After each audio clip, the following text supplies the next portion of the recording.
এই সেই স্মরণীয় জুলাই মাস 2টা বছর হতে চললো, কিন্তু আমরা এখনো সেই কাঙ্ক্ষিত ফলাফল পাইনি, যার জন্য এত রক্তক্ষরণ, এত যুদ্ধ, এত আন্দোলন হয়েছিল।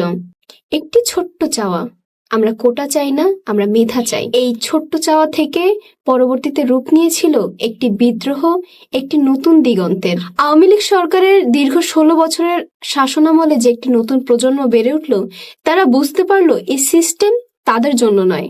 এই সিস্টেমে যারা সরকারের কাছের মানুষ, শুধু তারাই সুবিধা পাচ্ছে। এখানে নোংরা রাজনীতি চলে, রাজনীতিতে কাদা ছোড়াছুড়ি, অপমান অপদস্থ চলে। যদি কারো মতের সাথে মত না মিলে, তাহলে তাকে গুম করে দেওয়া, তার উপর মিথ্যা মামলা দেওয়া, কিংবা নিজের স্বাধীন রাজনৈতিক পরিচয় না দেওয়া এই সিস্টেমেরই একটা বৈশিষ্ট্য ছিল।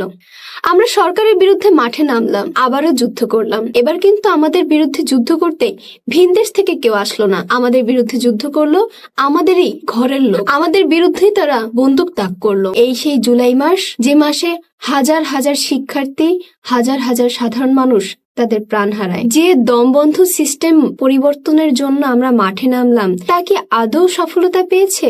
সফল হতো যদি আমরা এই সিস্টেম পরিবর্তনের জন্য মাঠে নামতাম।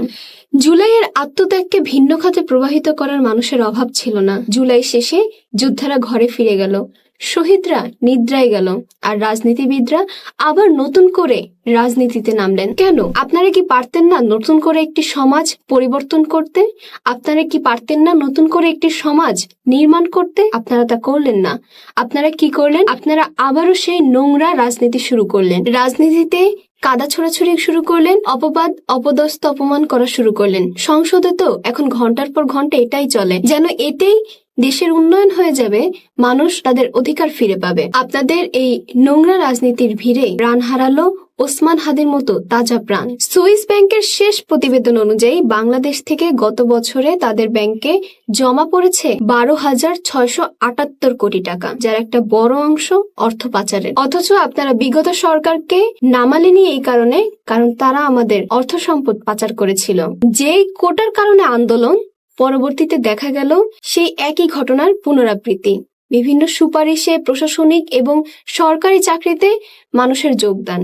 কেন আপনারা এটা করলেন? আপনারা রাজনীতিতে সম্প্রীতি, সমাজের শান্তি কিংবা অর্থে ভারসাম্য রাখতে পারেননি। কেন পারলেন না জানেন? কারণ গদির ব্যক্তি আপনি যতই আয়োজন করে পাল্টান না কেন, গদি না পাল্টালে স্বৈরাচার কখনোই পরিবর্তন হবে না। আজীবন সেই গদিতে স্বৈরাচার আসবেই। এই সিস্টেমের মধ্যে থেকে কখনোই আপনার আমার পক্ষে একটি শান্তিপূর্ণ সমাজ প্রবর্তন করা সম্ভব নয়। এই সিস্টেমের মধ্যে থাকলে প্রতিনিয়ত আমাদেরকে নিরাপত্তার অভাবে থাকতে হবে, অর্থনৈতিক সংকটে থাকতে হবে, সমাজে অস্থিরতা, মানবাধিকার লঙ্ঘন, এগুলোর মধ্যেই দিন কাটাতে হবে। যদি আসলে একটি শান্তিপূর্ণ সমাজ চান, তাহলে এই নিজেদের মাঝে দলাদলি বন্ধ করেন। নিজেদের মাঝে দলাদলি বন্ধ করে এই সমাজটাকে নিয়ে ভাবেন। নিজেদের মাঝে কামড়াকামড়ি না করে এটা ভাবুন, কিভাবে আপনার সন্তানকে একটি শান্তিপূর্ণ ভারসাম্যযুক্ত সমাজ উপহার দিতে পারবেন, কিভাবে আপনার অর্থ পাচার হওয়া থেকে ঠেকাতে পারবেন। আমরা হিজবুত তৌহিদ ইতিমধ্যে সেই সমাজ প্রতিষ্ঠা করতে সক্ষম হয়েছি। গত 30 বছরের ইতিহাসে আমাদের কোন নারীর সাথে একটি ওড়না টানার ঘটনা ঘটেনি। সেখানে ধর্ষণ, বলাৎকার তো অনেক দূরের ব্যাপার। এখানে আমাদের অর্থের নিরাপত্তা যেমন আছে, জীবনের নিরাপত্তাও আছে। সমাজের ভিন্ন মতাদর্শের কিংবা ভিন্ন ধর্মের মানুষের উপর আমরা হামলা করি না। রাজনৈতিক কাদা ছোড়াছুড়ি হয় না আমাদের মাঝে। আমরা এরই মধ্যে আপনাদের ব্যর্থ সিস্টেমকে বয়কট করেছি। আপনি করছেন কবে?